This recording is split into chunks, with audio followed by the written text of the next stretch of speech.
Welcome, everyone. It's 6 o'clock. We'll go ahead and get the meeting started. Welcome, Mrs. Scott. Appreciate you taking your time out of your evening to join us here. With that, we'll open the meeting with a pledge of allegiance and a vote of silence. I pledge allegiance to the flag of the United States of America and to the republic for which it stands, one nation, under God, indivisible, with liberty and justice for all.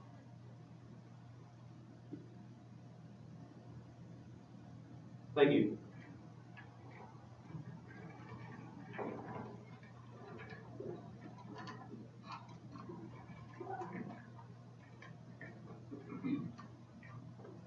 With that, welcome everybody. Hopefully you guys had time to review the agenda. Get started with the business. We need a motion to approve the agenda. I make a motion to approve the agenda. Thank you, Kelly. Second. Paul Birchie seconds. All in favor say aye. Aye. Aye. Motion carries 6-0.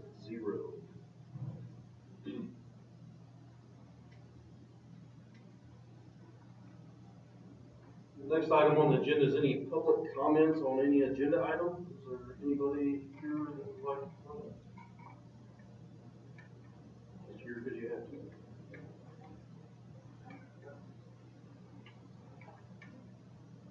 Next item is correspondence to the board.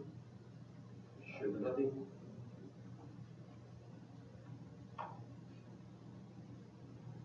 Next section, we will skip recognitions for today and move straight into the principal and director reports. Is there any questions, comments from board members?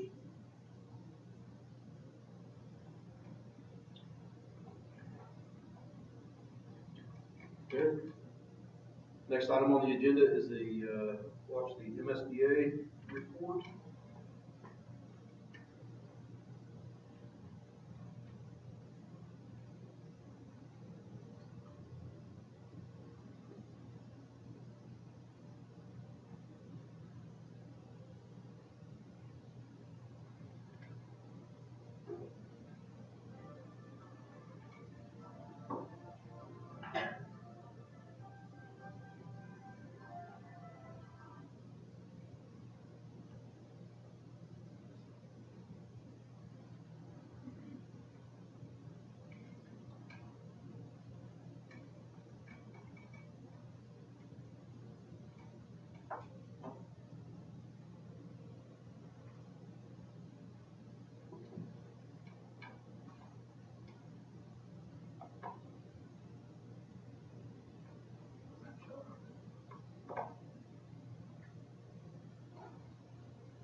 Okay, due to technical difficulties, watch that on your own, and we will continue on with the superintendent report.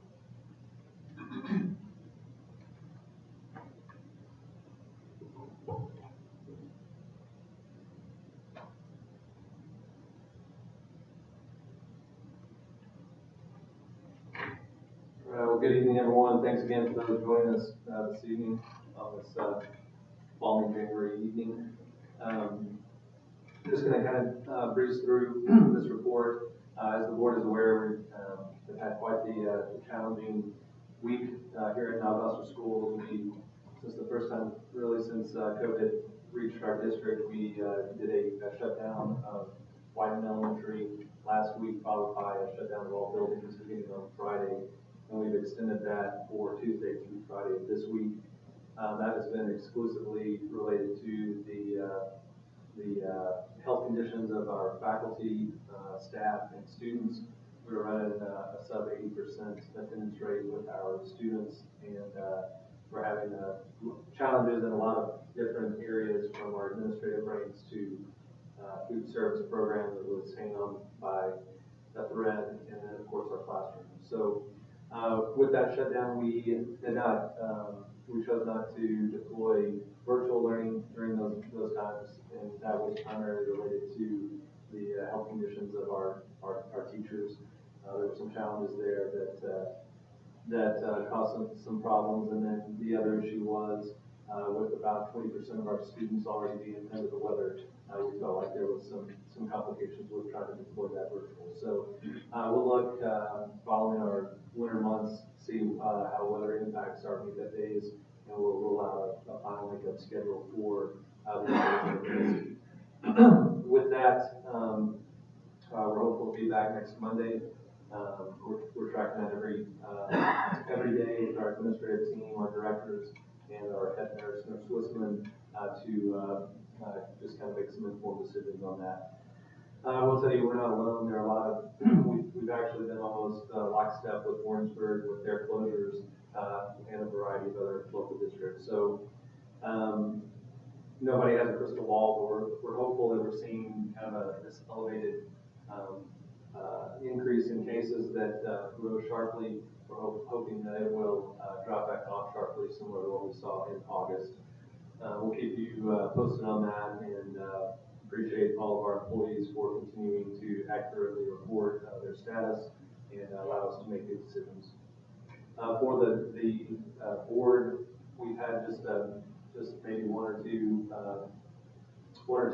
parents reach out with concerns.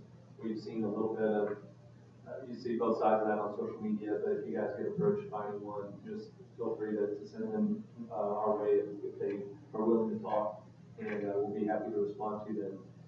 As a reminder, we post all of our COVID data on our data dashboard on our website to help with transparency, and also we anchor all of our communications onto that one web page. So it's just kind of challenging times. We're hopeful that we'll pass through this by next week, but we felt, I felt with the information given that it was the right decision to go ahead and remain out for the rest of this week.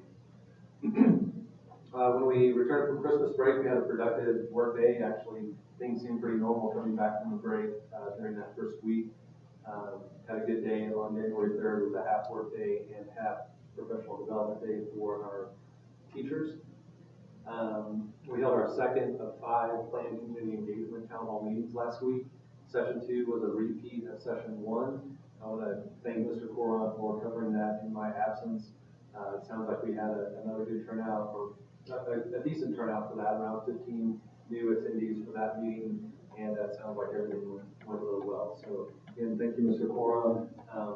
Our flyer that we sent out announcing all of those was delayed a little bit with production, and it finally hit your mailbox. Should have hit your mailboxes a couple of days ago with those dates. So hopefully that will help with some engagement and outreach.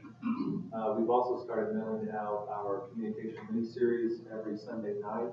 So look for those in your mailbox, and then we're also distributing those in about 2 dozen different locations throughout the community. Financially speaking, if you look through our financial reports, you may notice that our impacted revenues have not yet posted. I just want to point that out, that that's a function of that continuing resolution that we have been operating under. So we look for those revenues to come in swiftly once the funds become available. Along with that, our impact aid application is due each January 31st. Mr. Coron and team and I will be working through to get that submitted. There's also legislation that allows us to use last year's count. So we will be comparing this year's numbers to last year's and submitting whichever is most favorable for the district. For attendance December 2021, I'll allow those to stand as presented with a total district and enrollment of 1881. Overall attendance 94.06, and it looks like middle school, I think, isn't this a couple of months in a row? The repeat? No. Man, the Bulls have nothing on Northwestern Middle School. These Bulls. And the Chiefs don't yet either, but hopefully they will. Financial reports for month ending December 2021 are balances all funds $19,828,732. Revenues to date $6,867,141, which is 32% anticipated. Expenditures $9,647,988, which is 47% of budgeted. And that That concludes my written report. I don't know if anyone caught the state of the state today. There were a couple of things that jumped out, most notably a move by the state to move the state minimum teacher pay to $38,000, which is, I believe we were tracking for $35,000. It's moved to 38, and they're suggesting that the state will provide 70% of funding for that increase, with the district picking up an additional 30%. So we've heard some other comments along those lines and previous comments by Governor Parson. The proof will be in the pudding to see where that money comes from and how that divvies out. But it's an interesting development, to say the least.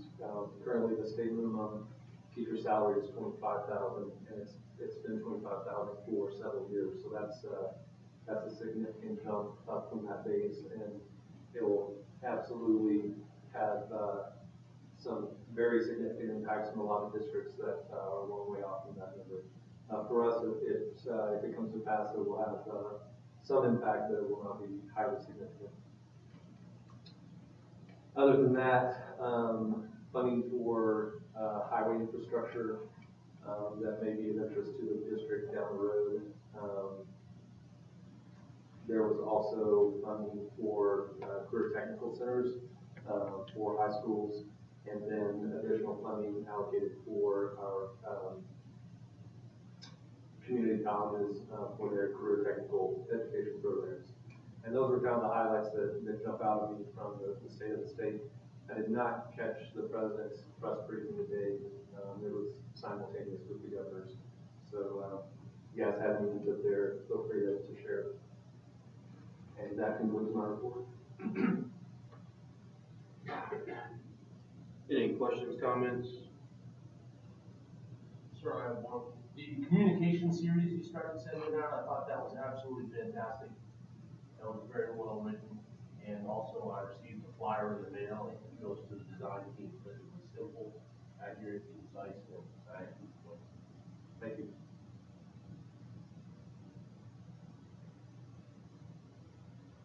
With that, we'll move on to the consent agenda. Any questions, comments on anything listed under the consent agenda?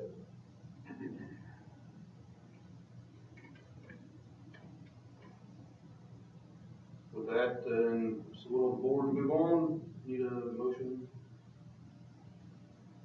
Make a motion to approve the consent agenda as. Paul Hill made the motion. Is that a second? Kelly seconds. All in favor say aye. Aye. Motion carries 6-0.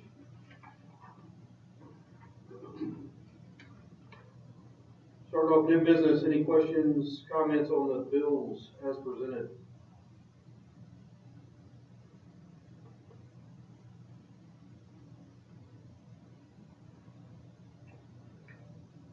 If there's no comments, need a motion? Make a motion to approve the bill by the full board as presented. Paul Birchie made the motion. I'll second. Casey Cunningham seconds. All in favor say aye. Aye. Motion carries 6-0. Next item on the agenda is the COVID update. Along with the comments shared in my superintendent's report, I also want to point out that at the time of the memo that was written here, CDC had reduced the length of quarantines from 10 days to 5 days. The district is endorsing that mandate, which is frankly pretty critically important as we go through this phase right now and try to get back to business.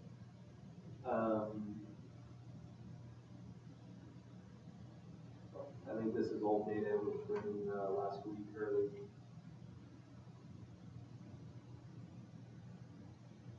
Yep, I think that's the main point.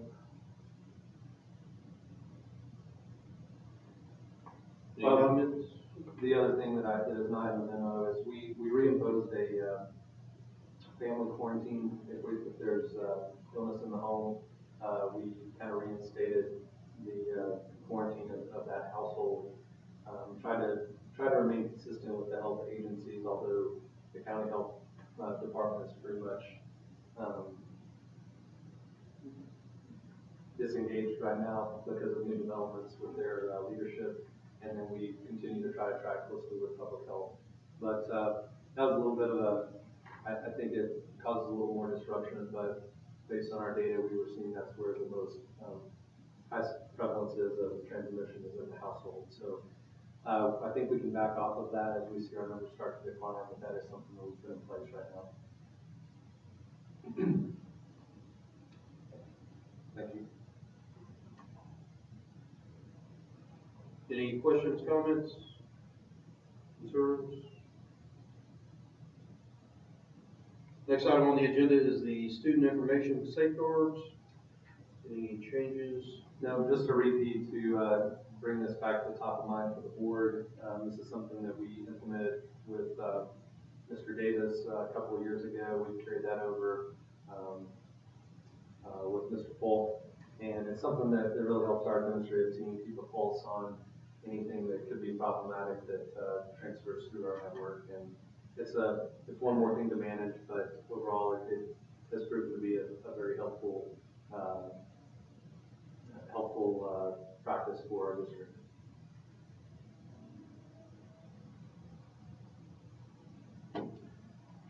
Next item, there's two calendars presented for first reading that closely mimic the current year.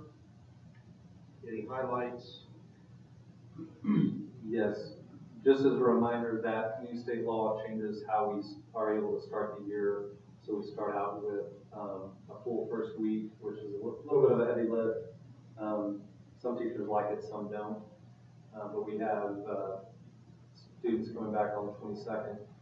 There's a couple of points of contention with a few staff members, and it has to do with excuse me, the Friday after parent-teacher conferences, which would fall on October 28th and February 24th.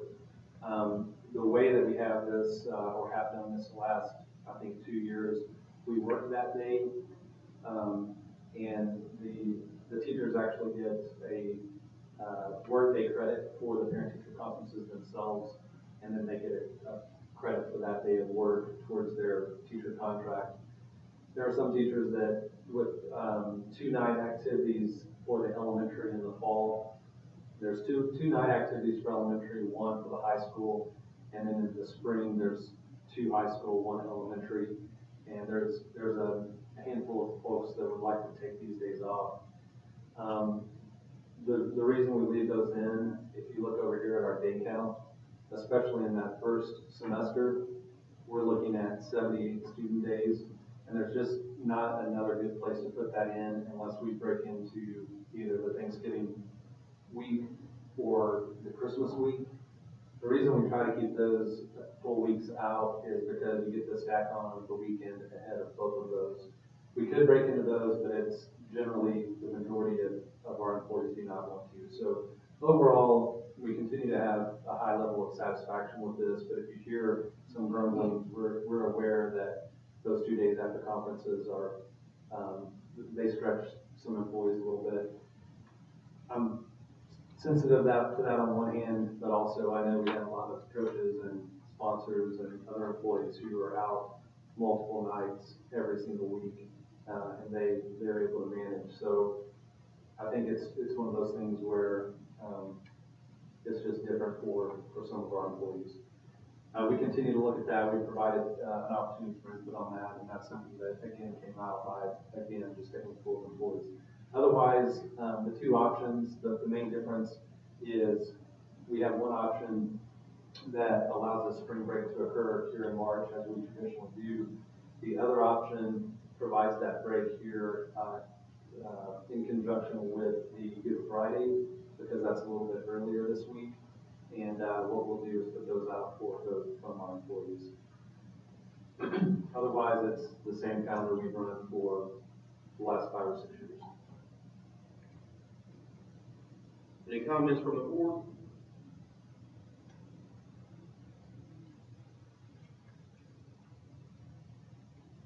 Look for that again next month for a second read.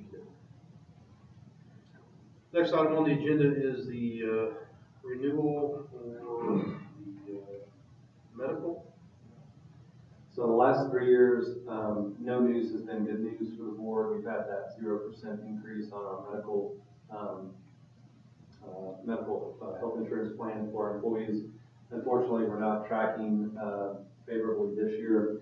Just wanted to share our loss ratio with the board, which you see in the right-hand column. You can see that we've had a couple of less than ideal months.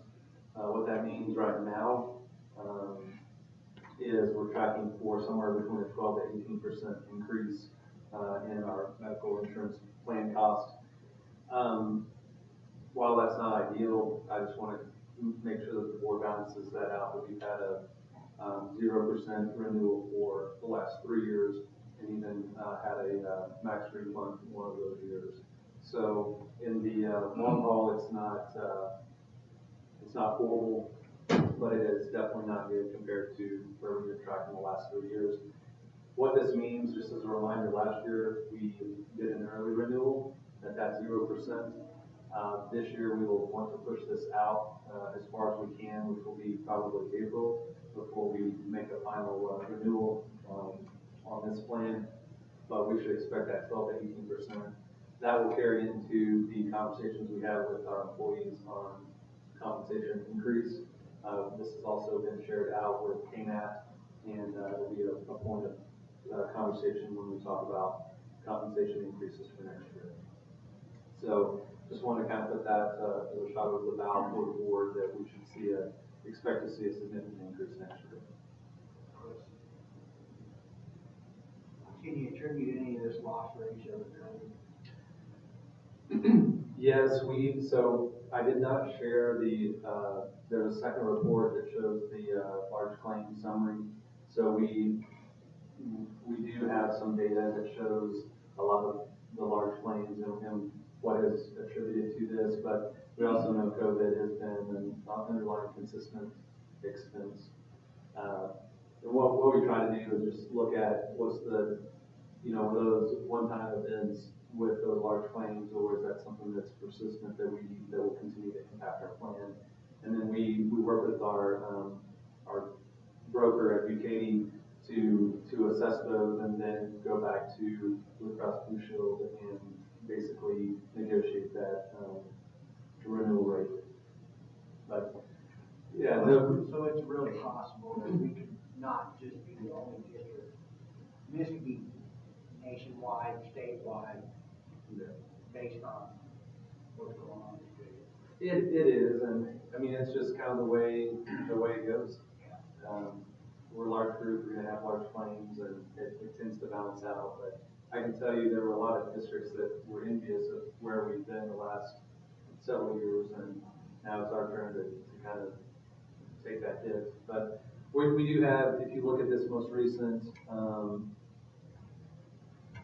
loss ratio at 79%, we're kind of keeping our fingers crossed that we have a couple more months of low loss ratios that might push us down towards that 12%.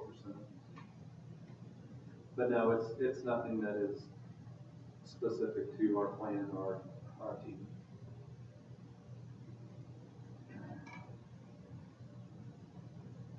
Any other questions, comments?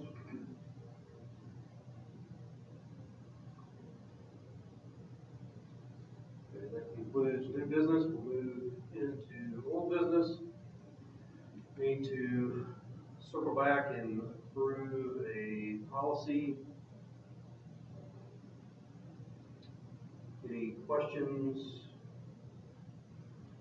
on the policy?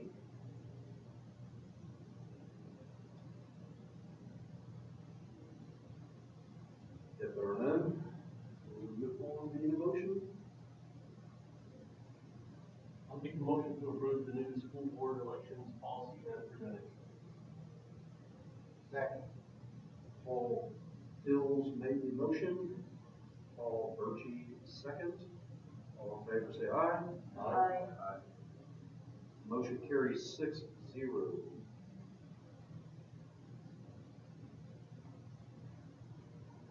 Next item on the agenda is the teacher salary Harrison. Again, that's just for information only for the board as we walk through conversations with our employees. So is this, with your comment on the,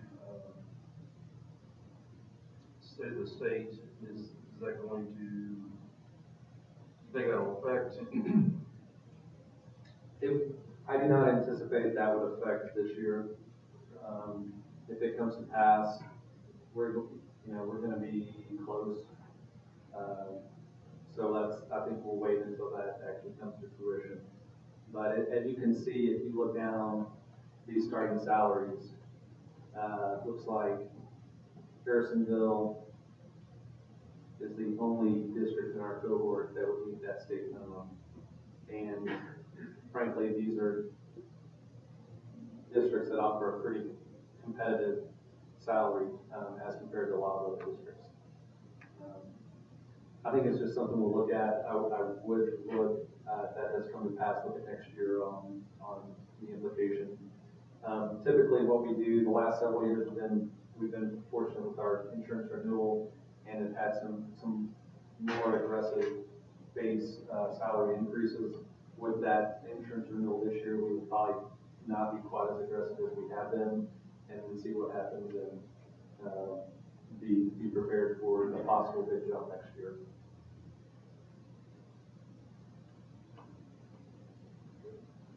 Do you have any questions, comments? Please direct those to Dr. Wheeler during the month. Next item is just for information only. Let us know the HVAC rooftops are in place. Any highlights you would like to share on that? Just that we're glad to have it done. It was a project drug out a little bit for a variety of reasons after we approved the contract, but we got everything wrapped up, we punch listed, and overall pretty happy with the final product. We will be submitting these numbers for claims to our insurance provider, Music, and we'll look for hopefully have that those revenues in first quarter of this year.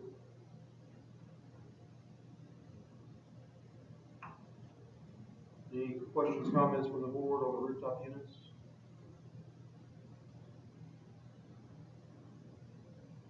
Next item is the CM at risk. As shared in my briefing ahead of the meeting, we will need to go through a selection process for our construction manager at risk. We're looking at 2 dates we will receive the statement of qualifications on January 24th, and we look to immediately evaluate those on the 25th. And then we would then notify finalists to submit proposals by February 7th. Probably would want to review those and then do interviews on February 9th. So policy requires that we have at minimum 4 members of the board, so that we have a quorum to go through this process, but the full board could participate if the board so chooses. But we do have to have, I think earlier I'd said less than a quorum, but we actually have to have a quorum to go through that process. So it will be posted as a public meeting and so on and so forth. I'll start this way. Is there anybody that does not want to participate?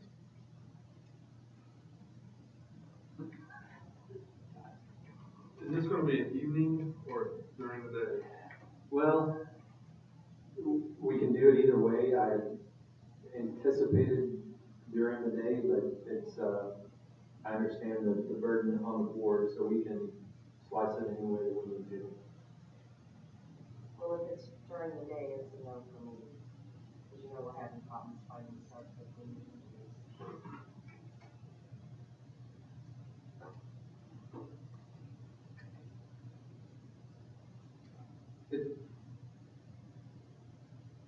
I think, I mean, the evening can be fine.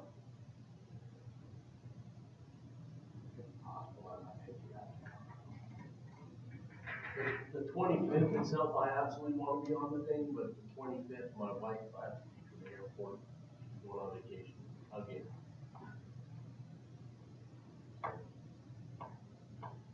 And I don't know exactly what time that is. So I think probably the prudent thing to do is, have the whole board do that in the evening, and, we'll set that. That way we have at least a quorum and people can make an ad hoc call, as long as we don't go under 4, at that time. So, I think we'll start with the, first meeting, being on the 25th at 6 p.m. Let's go ahead and do that in the form of a motion, if that's okay. I don't know if it's needed, but I want to solidify that. Okay, so, motion to start the evaluations on the 25th at 6 as a full board meeting. Is that, need a motion to start the evaluation of the CM at risk technical proposals on the 25th of January, starting at 6 p.m. I'll make a motion to, That's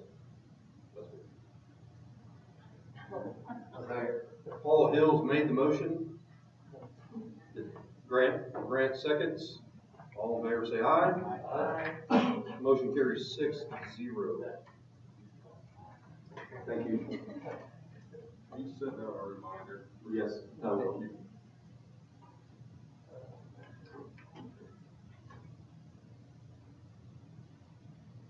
Next item on the agenda is the facility plan communications.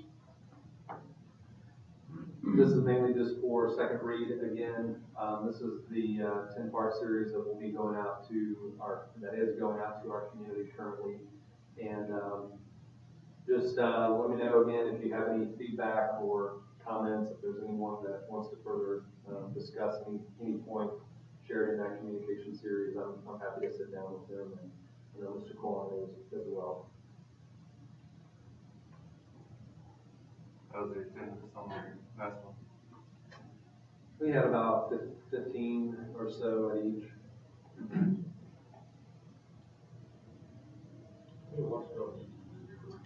I don't know. Let's see. I have to say more watch Mr. Cron.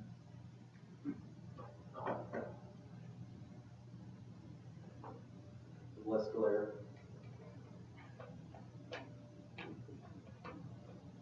Any other final questions, comments on the facility plan communications?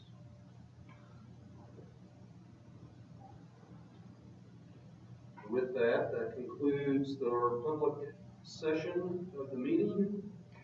We need a motion to adjourn to executive session. Make a motion to adjourn to executive session pursuant to RSMO 610.021, 2, 3, and 13 by roll call vote. Casey made the motion. I second. Kelly seconds. Roll call vote, starting with Paul Hills. aye. Aye. Aye. Aye. Aye. Motion carries 6-0. We'll start up executive session here in 10 minutes. Thanks, everyone.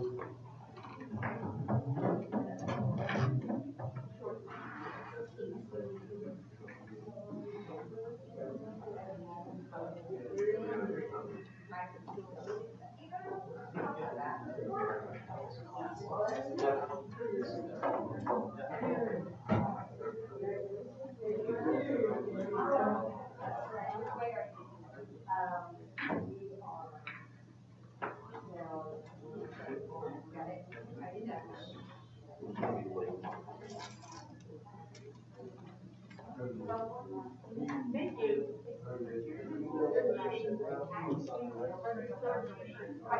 Yeah, it's quick. Stay warm.